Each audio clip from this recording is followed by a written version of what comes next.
Alright folks, jumpa lagi di channel UPX ID. Kali ini saya akan memberikan update terbaru tentang mini PC yang saya gunakan di channel UPX ID ini ya.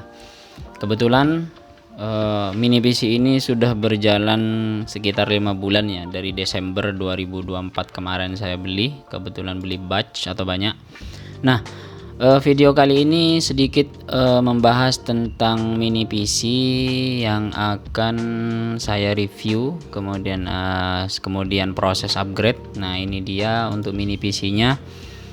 Sekarang harganya sudah naik ya. Desember tahun kemarin itu kebetulan kalau nggak salah tanggal 23 Desember itu saya beli di kisaran harga 900-an ribu ya, atau ya sekarang kalau nggak salah harganya itu di 1.400.000 ya, jadi ada inflasi atau kenaikan. Nah, kebetulan pada pembelian ini saya beli banyak ya, jadi beli 4 kalau nggak salah. Jadi yang saya dapat untuk yang barebone ini kosongan, kalau di sini speknya itu M710Q. Nah, yang saya dapat itu M910Q ya. Jadi yang saya dapat itu yang versi M9, kemudian yang 3 sisanya itu M710 ya. Untuk speknya sekarang sudah saya upgrade ke Core i7 6700 ya, atau 6 series. Nah, sebelumnya itu di Core i3 7100 series ya. Jadi untuk generasinya ada penurunan sedikit, namun untuk performa ada peningkatan ya, karena Core i3 sama Core i7 itu berbeda jauh ya, atau performanya lebih mantap ya. Nah, ini masih saya proses karena saya baru datang kemarin untuk prosesor yang Core i7 6700 ini. Nah, kenapa saya upgrade? Karena untuk kebutuhan editing. Nah, ini dia untuk Core i7 nya. Kemudian untuk yang Core i3 kebetulan tidak saya video ya, lupa. Namun untuk video proses upgrade nya habis ini ya. Nah, untuk kebutuhan editing Core i3 aslinya cukup, tapi dengan resolusi di bawah 4K 60 fps. Kemudian untuk monitor saya, teman-teman bisa tonton saja videonya di sebelah kanan atas. Nah, itu saya menggunakan monitor dari Xiaomi G24i, yang G series ya, bukan yang 24i saja tapi yang gaming series. Nah, karena di monitor ini support di 1080p, kemudian di 144 Hz. Kita coba dulu, kalau nggak salah di 144an ya, saya lupa sudah, karena lumayan lama, sudah 2 bulan ini saya menggunakan Xiaomi monitor ini ya. Di sini kebetulan saya pakai DisplayPort dengan resolusi 1920 atau kali 1080 atau 1080p. Kemudian di sini refresh rate teman-teman bisa sesuaikan. Oh ya, ini bisa support di 180 Hz sekarang sudah ya. Karena kemarin saya gunakan di 120 Hz di Core i3, namun pada saat record video itu ada blanketnya atau putih-putih gitu pada saat transisi minimize seperti ini. Jadi ada sedikit delay, kemudian untuk prosesnya juga tinggi ya pada saat recording, padahal saya menggunakan Bandicam ya.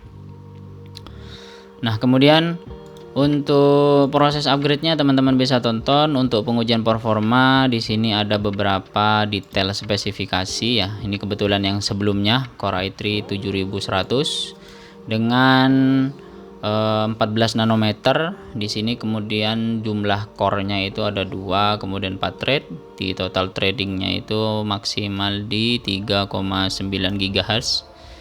Cukup untuk penggunaan saya aslinya, cuma ya kurang pada saat di editing. Kemudian di maksimal di 51 watt ya. Nanti saya bahas untuk powernya.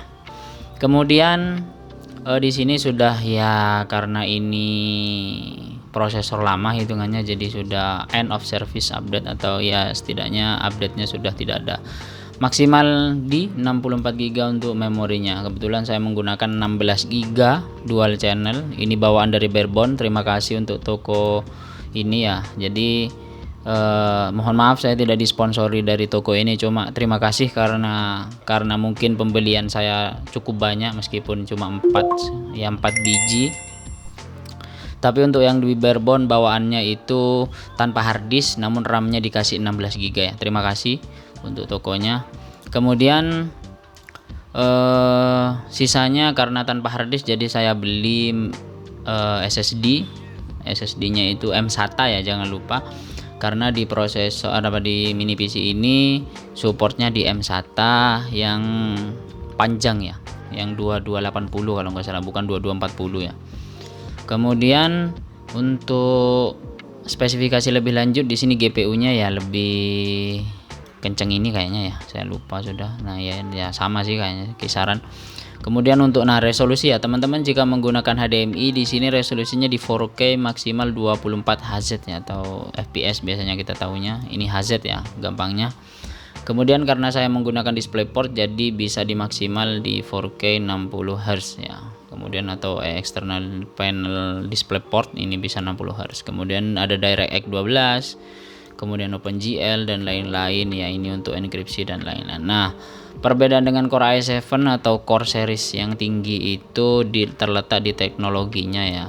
Nah, di sini ada dari untuk enkripsi, jika teman-teman menggunakan ini sebagai router atau pfSense ini cukup ya. Jadi kalau bisa saran jika menggunakan untuk pfSense, kemudian AdGuard dan lain-lain yang butuh traffic untuk enkripsi dan lain-lain, teman-teman bisa gunakan yang Core i7 ya, jangan yang Core i3 karena terbatas di prosesor. Nah, lanjut di prosesor yang Core i7-nya ini kebetulan generasi ke-6, kalau yang ini generasi ke-7 ya, turun satu series atau generasi, namun lebih performanya lebih ya, sama di sini juga 14 nanometer.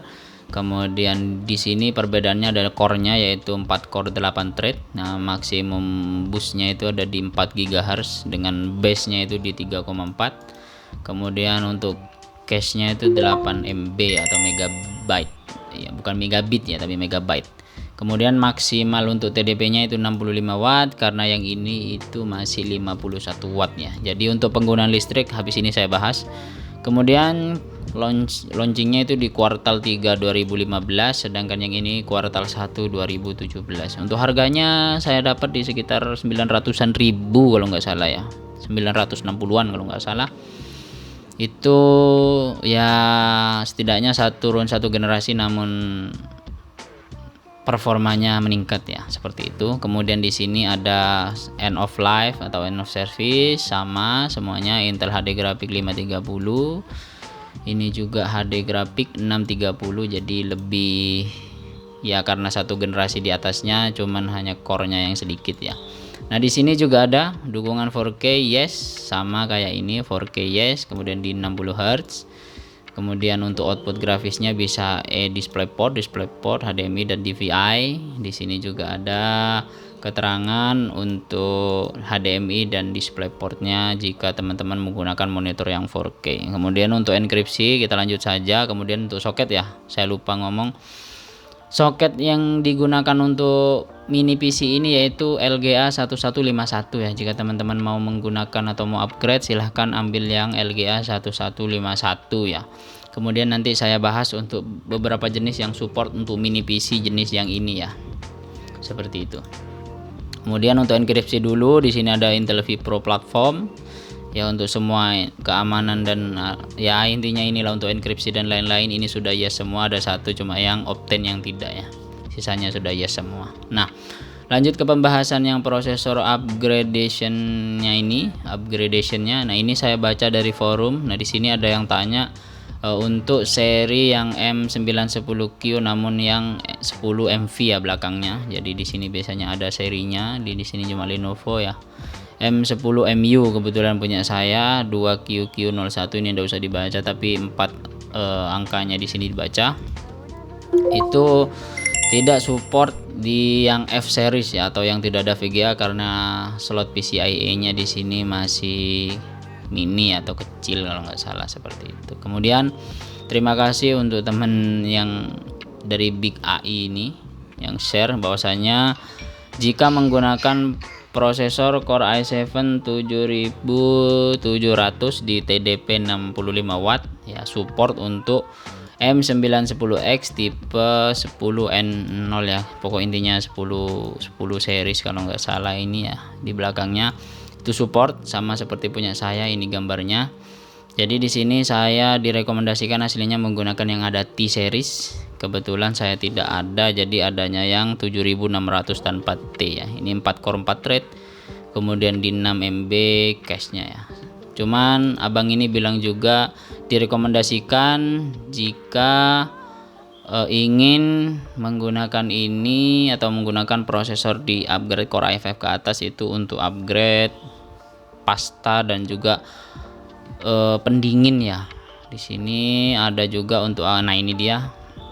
Will you also have upgrade your cooler ya. Jadi upgrade untuk pendingin atau heatsinknya atau pendinginnya, karena jika tidak teman-teman upgrade maka panas yang akan dikeluarkan dari prosesornya itu bisa 2-3 kali lipatnya. Kemudian untuk fase selanjutnya atau next itu yaitu penggunaan di wattage atau powernya ya. Untuk prosesor Core i7 ini saya gunakan record seperti ini, itu makan di kisaran 50-52 watt. Kebetulan untuk power supply-nya itu bawaan dari mini PC ini 65 watt kalau nggak salah. Jadi mungkin kedepannya akan saya carikan untuk upgrade jika ingin saya full performance.